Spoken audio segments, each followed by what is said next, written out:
Dead on the spot ang isang lola sa Orbistondo, Pangasinan matapos pagbabarili ng hindi pa nakikilalang salarin. Makibalita tayo kay CJ Turida ng GMA Dagupan.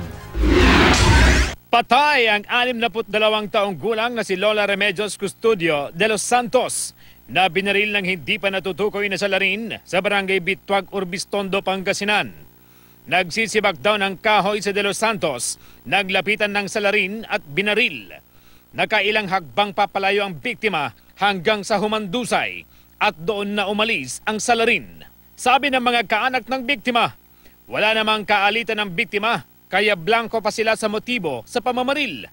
Pero sabi ng pulisya, malinaw si De Los Santos talaga ang target sa pamamaril. May eyewitness tayo na bata, sinabi na yung suspect talagang bumaba doon sa tapat ng bahay at tinanong pa. Yung pangalan ng victim? Tinanong saan daw si Lula, sabi niya. Tama sa dibdib ang tinamo ng biktima.